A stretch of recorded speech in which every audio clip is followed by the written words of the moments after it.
সু-75 checkmate, রাশিয়ার বিশাল পঞ্চম প্রজন্মের স্টিলথ ফাইটারটি এখন তার উন্নয়নের একটি গুরুত্বপূর্ণ পর্যায়ে পৌঁছেছে। ইউনাইটেড এয়ারক্রাফট কর্পোরেশন ওয়েক এর প্রধান ডিজাইনার এবং উপপরিচালক সের্গেই কাতোকভ সম্প্রতি নিশ্চিত করেছেন যে সু-75 এখন তার চূড়ান্ত প্রস্তুতির পর্যায়ে প্রবেশ করেছে। এই মাইলফলকটি প্রোগ্রামের ভবিষ্যতের জন্য আশাব্যঞ্জক এবং বিমানটিকে বৈশ্বিক প্রতিরক্ষা বাজারে সম্ভাব্য গেমচেঞ্জার হিসাবে স্থাপন করে। 2021 সালে ম্যাক্স আন্তর্জাতিক অ্যাভিয়েশন শোতে যুগভস্কিতে প্রকাশিত এবং পরবর্তীতে দুবাই এয়ার শোতে প্রদর্শিত হওয়া চেকমেটকে পশ্চিমা পঞ্চম প্রজন্মের ফাইটার যেমন F-35 লাইটনিং 2 এর একটি খরচকার্যকর বিকল্প হিসাবে বাজারজাত করা হয়েছে।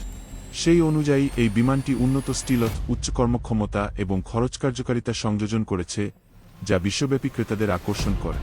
সু-75 এর বর্তমান পর্যায়ে বিমানটিকে প্রোটোটাইপ থেকে উৎপাদনের জন্য প্রস্তুত করার জন্য বেশ কিছু গুরুত্বপূর্ণ প্রক্রিয়া অন্তর্ভুক্ত রয়েছে। এর মধ্যে রয়েছে ব্যাপক মাটি পরীক্ষা, যা সমস্ত সিস্টেম ঠিকমতো কাজ করছে কিনা তা নিশ্চিত করতে। পরীক্ষাগুলি কাঠামোগত স্থায়িত্ব, অ্যাভিওনিক্স, প্রোপালশন এবং অস্ত্র একীভূতকরণের উপর ফোকাস করে।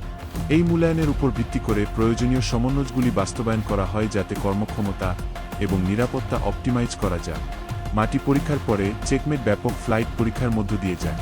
এই পর্যায়ে বিমানটি বিভিন্ন অবস্থার মধ্যে কর্মক্ষমতা, হ্যান্ডলিং এবং নির্ভরযোগ্যতা পরীক্ষা করতে এক সিরিজ পরীক্ষামূলক ফ্লাইটের মধ্য দিয়ে যায়।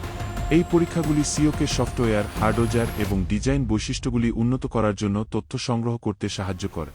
একই সময়ে ধারাবাহিক উৎপাদনের জন্য উৎপাদন লাইনগুলি প্রস্তুত করা হচ্ছে। এর মধ্যে রয়েছে কর্মীদের প্রশিক্ষণ, সমাবেশ প্রক্রিয়া উন্নত করা এবং উপাদানের জন্য সরবরাহ চেইন নিরাপদ করা।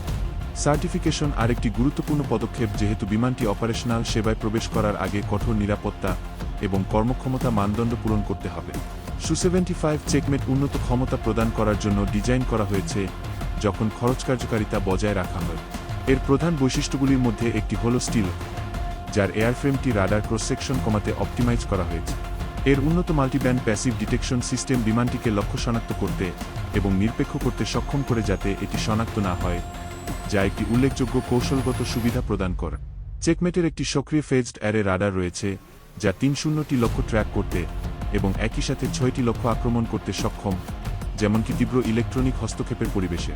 এছাড়াও কুইপ-75 অপটো ইলেকট্রনিক সাইটিং সিস্টেম এর বিমান এবং ভূমিভিত্তিক হুমকিগুলি নির্ভুলভাবে লক্ষ্য করতে সক্ষম করে। বিমানটির একক ইঞ্জিন ডিজাইন 14,500 কেজি থেকে 16,000 কেজি থ্রাস্ট প্রদান করে, যা উচ্চ ম্যানুভারবিলিটি এবং উৎকৃষ্ট টেক অফ এবং ল্যান্ডিং কর্মক্ষমতা নিশ্চিত করে। এতে 5টি লুকানো অস্ত্রের বে এবং 11টি বাহিক হার্ডপয়েন্ট রয়েছে, যা 7,400 কেজি যুদ্ধ পেলোড ধারণ করতে সক্ষম। এই পেলোডে রয়েছে নির্দেশিত এবং অনির্দেশিত অস্ত্র, ছোট পাল্লার ক্ষেপণাস্ত্র যেমন রোভমোট এবং মাঝারি পাল্লার ক্ষেপণাস্ত্র যেমন রোভস। ভূমি আক্রমণের জন্য এটি নির্ভুলভাবে নির্দেশিত ক্ষেপণাস্ত্র যেমন খ্যাপ-3-8 মোল এবং অ্যান্টিরাডার ক্ষেপণাস্ত্র যেমন ক্ষে-5-8 ওস ব্যবহার করতে পারে। সুকো চেকমেটের 3টি ভ্যারিয়েন্ট তৈরি করছে, 1 সিট, 2 সিট এবং বিমানচালিত সংস্করণ। এই পরিবর্তনগুলি বৈচিত্র্যময় অপারেশনাল প্রয়োজনীয়তার জন্য একটি মডুলার ডিজাইন দর্শন প্রতিফলিত করে। সুকো এছাড়াও প্রোগ্রামের কর্মক্ষমতা এবং খরচ দক্ষতা উন্নত করার জন্য পরিবর্তনের জন্য পেটেন্ট আবেদন করেছে, সম্ভাব্য আন্তর্জাতিক ক্রেতাদের প্রতিক্রিয়া অন্তর্ভুক্ত করে। চেকমেটকে বিশ্বব্যাপী চাহিদা মেটাতে তৈরি করা হচ্ছে, যা এটিকে পশ্চিমা বিকল্পের তুলনায় কম খরচে উন্নত ক্ষমতা সহ একটি বহুমুখী বিকল্প করে তোলে। যদিও এটির ডিজাইন এবং ক্ষমতাগুলি অনেক সম্ভাবনাময়, সু-75 তার সামনে উল্লেখযোগ্য বাধা মোকাবেলা করছে। ইউক্রেনে চলমান সংঘর্ষ রাশিয়ার সম্পদকে চাপ দিয়েছে এবং প্রতিরক্ষা প্রকল্পগুলি থেকে মনোযোগ বিচ্যুত করেছে। আর্থিক সীমাবদ্ধতা এবং আন্তর্জাতিক সংকট প্রোগ্রামটিকে আরও জটিল করেছে, সময়সূচি বিলম্বিত করেছে এবং গুরুত্বপূর্ণ উপাদানগুলির অ্যাক্সেস সীমিত করেছে। মূলত চেকমেটের প্রথম ফ্লাইট 2023 সালে হওয়ার কথা ছিল এবং ধারাবাহিক উৎপাদন 2026 সালে শুরু হওয়ার কথা ছিল, তবে এই সময়সূচি বিলম্বিত হয়েছে এবং এখনও কোনো নির্দিষ্ট তারিখ ঘোষণা করা হয়নি। এছাড়াও বিমানটি এখনও দ্বিধ অর্ডার সুরক্ষিত করতে পারেনি। ভারত, নাইজেরিয়া এবং অন্যান্য দেশগুলি বিমানটিতে আগ্রহ প্রকাশ করলেও কোনো আনুষ্ঠানিক চুক্তি স্বাক্ষরিত হয়নি।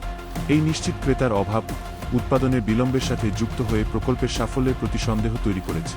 কিছু পশ্চিমা বিশ্লেষক এমনকি সু-75কে ভেপোরোজার হিসাবে চিহ্নিত করেছেন। সু-75 চেকমেট রাশিয়ার প্রচেষ্টার প্রতীক, যা উচ্চতর প্রতিযোগিতামূলক পঞ্চম প্রজন্মের ফাইটের মতো পশ্চিমা প্ল্যাটফর্ম ক্রয় করতে পারে না। রাশিয়া এশিয়া, মধ্যপ্রাচ্য, আফ্রিকা এবং লাতিন আমেরিকার দেশগুলিতে চেকমেট প্রচার করেছে। ভারত, সংযুক্ত আরব আমিরাত এবং নাইজেরিয়া সহ দেশগুলি বিমানটিতে আগ্রহ প্রকাশ করেছে। এই অঞ্চলগুলি তাদের প্রতিরক্ষা ক্ষমতা বাড়াতে চায়, তবে পশ্চিমা সিস্টেমের সাথে জড়িত বাজেটের চাপ এড়াতে চায়। যদিও এটি খরচ কার্যকর, চেকমেট এখনও কঠিন অর্ডার সুরক্ষিত করতে পারেনি। নিশ্চিত ক্রেতার অভাব এটির বাণিজ্যিক পণ্য হিসাবে সাফল্যের প্রতি প্রশ্ন তুলেছে। তবে শুকর মডুলার ডিজাইন এবং ভ্যারিয়েন্ট, যেমন 2 সিট এবং বিমানচালিত সংস্করণ প্রদানের কৌশল বৈচিত্র্যময় অপারেশনাল চাহিদা মেটাতে পারে, যা এর বাজার প্রসার বাড়াতে পারে। এছাড়াও শুকর উন্নত প্রযুক্তি ব্যবহার, যেমন উন্নয়নের সময় সুপার কম্পিউটার সিমুলেশন, তার উদ্ভাবন এবং দক্ষতা উপর জোর দেয়। এই প্রচেষ্টাগুলি রাশিয়ার ইচ্ছা প্রদর্শন করে যে চেকমেটকে বিশ্বব্যাপী ফাইটার বাজারে একটি বিশ্বস্ত প্রতিদ্বন্দ্বী হিসাবে স্থাপন করা হবে। তবে F-35 বা ইউরোফাইটার টাইফুনের মতো প্রতিষ্ঠিত প্রোগ্রামের সাথে প্রতিযোগিতা করা সহজ হবে না। বিলম্বিত সময়সূচি, ভূরাজনৈতিক চ্যালেঞ্জ এবং রাশিয়ার প্রতিশ্রুতি পূরণের ক্ষমতা নিয়ে সন্দেহ চেকমেটের বাজার গ্রহণকে প্রভাবিত করতে পারে। এখনও পর্যন্ত বিমানটি বিশ্বব্যাপী প্রতিরক্ষা খাতে একটি সম্ভাব্য বাধা হিসাবে অপেক্ষা করছে, যা নিজেকে প্রযুক্তিগত এবং বাণিজ্যিকভাবে প্রমাণ করার সুযোগ খুঁজছে। Su-75 চেকমেট একটি বড় প্রকল্প যা উন্নত প্রযুক্তি, স্টিলাত ক্ষমতা এবং খরচ কার্যকারিতা সংযোজন করে। যদিও এটি বিশ্বব্যাপী প্রতিরক্ষা বাজারে একটি গেম চেঞ্জার হতে পারে, এর ধারণা থেকে কার্যকরী বিমানে পরিণত হওয়ার পথে চ্যালেঞ্জ, বিলম্ব, আর্থিক সীমাবদ্ধতা এবং ভূরাজনৈতিক বাধা তার ভবিষ্যৎকে অনিশ্চিত করে রেখেছে। তবে রাশিয়ার এরোস্পেস শিল্প প্রোগ্রামে প্রতিশ্রুতিবদ্ধ থাকে। চেকমেট তার চূড়ান্ত প্রস্তুতির পর্যায়ে এগিয়ে চলেছে এবং পরবর্তী কয়েক বছর এর সাফল্য নির্ধারণে গুরুত্বপূর্ণ হবে। যদি শুকো বর্তমান চ্যালেঞ্জগুলি অতিক্রম করতে পারে এবং তার প্রতিশ্রুতি পূরণ করতে পারে, তবে Su-75 রাশিয়ার আধুনিক অস্ত্র দৌড়ে তার ভূমিকা পুনঃসংজ্ঞায়িত করতে পারে।